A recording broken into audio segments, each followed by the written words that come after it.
Study के लिए। अब जब स्टडी करेंगे हम लोग तो वहाँ देखेंगे भैया उसमें कि एक्सीडेंट को रोकने के लिए बता के भाई PDCA साइकिल करते हैं, क्लासरूम वर्क है कि भाई इस तरह का एक्सीडेंट को रोकने के लिए क्या क्या करना पड़ेगा। जैसा कि मिसाल के तौर पर एक्सीडेंट को रोकने के लिए हमें ट्रेनिंग देने की ज़रूरत है, सेफ और प्रोसीजर बनाने की ज़रूरत है, PP की ज़रूरत है, मतलब तमाम engineering control, administrative control, procedural control, और फिर हम लोग मेडिकल कंट्रोल की जरूरत है, मेडिकल कंट्रोल, फिर PP कंट्रोल।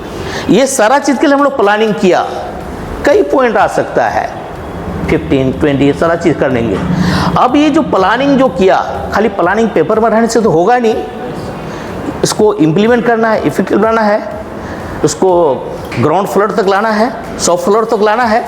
तो आप उसको डू कीजिए, डन, क्या आप उसको करना है, इम्प्लीमेंट करना है। This all planning should be implemented to prevent the accident, otherwise कोई फायदा नहीं होगा उसका। तो उसके लिए आपने डू किया, एक point to check and evaluate the effectiveness. तो जो आप कर रहे हो उसका इफेक्टिवनेस कितना है, उससे एक्सीडेंट रुक रहा है कि नहीं, पर्पस सॉल्व हो रहा है कि नहीं। तो उसके लिए फिर तो चेक करना है, चेक करना है। अब चेक करना का मतलब है हम लोग ये जॉब लिए हैं इसलिए कि इसका एक्सीडेंट रेट बहुत ज़्यादा हाई है। अब ये करने के बाद प्लानिंग किया, उसको इम्प्लीमेंट भी किया, तो हमें तो चेक करना है। मिल गया कि भाई ठीक है साल भर हुआ, अब 1 साल के बाद हम लोग देखते हैं what is the effectiveness of this action taken, ये सब का इफेक्टिवनेस कितना है, तो उसको हम चेक करते हैं। तो मालूम हुआ चेक करने पर कि देखते हैं 80% एक्सीडेंट जो है रिड्यूस्ड हो गया, जो 80% एक्सीडेंट मेरा कम हो गया या 90% कम हो गया। तो इसका मतलब ये है कि जो जिस चीज़ का जो हम लोग प्लानिंग किए हैं वो मेरा सफिशिएंट है। चेक करने के बाद चेक एंड लास्ट में एक्ट। अब अगर चेकिंग के बाद मिला कि मेरा रिजल्ट सेटिस्फैक्टरी है, अच्छा रिजल्ट आ रहा है, परिणाम जो मेरा है वो अच्छा है, that means we should continue और दिस प्लानिंग, हमारा प्लानिंग ठीक है।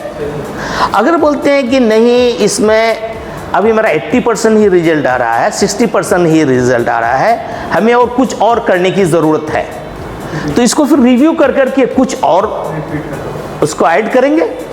तो ये कंटिन्यूस प्रोसेस है, इसलिए उसको cycle plan do check and continue करेंगे। तो आप इसका इफेक्टिवनेस देखने के लिए, जैसा कि आप सेफ्टी ऑफिसर हैं, आपका तो रिस्पॉन्सिबिलिटी है to advise the management and assist the management for the fulfilment its obligatory and statutory requirement to prevent accident and to give a safe and healthy work environment. ये आपका काम है safety officer का।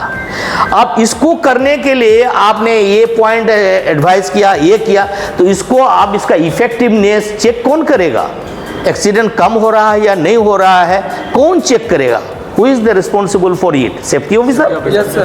क्योंकि advice तो आप ही दिए हैं, तो हम उसका इफेक्टिवनेस चेक करेंगे। अगर इफेक्टिवनेस ठीक नहीं है तो फिर again we will advise the management to do something further, और कुछ करने की ज़रूरत है, ठीक है। अब है, अब नेक्स्ट आइए, to investigate the cases of industrial diseases and dangerous occurrence. अब ये जो चीज़ है, देखिए आपका एक्सीडेंट का जब होगा उसका भी इन्वेस्टिगेशन करना है और करवाना, दोनों आपका फंक्शन में शामिल है।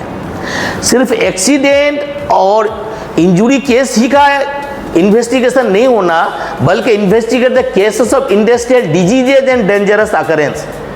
क्योंकि आपका जो डिजिग्नेशन होगा वहाँ safety health and environment officer, you are responsible to give a safe work environment and healthy work environment. यहाँ हेल्दी से मतलब यहाँ है बहुत सारी बीमारी जो होती है, जॉब के अनसेफ कंडीशन, इन्वायरमेंटल कंडीशन अगर सेफ नहीं है, people will be suffering from the different type of diseases, that is called the occupational diseases. ऐसी बीमारी जो उसके काम के दौरान उत्पन्न होती है, people are suffering from the hazards found in their job, they are suffering from the illness, diseases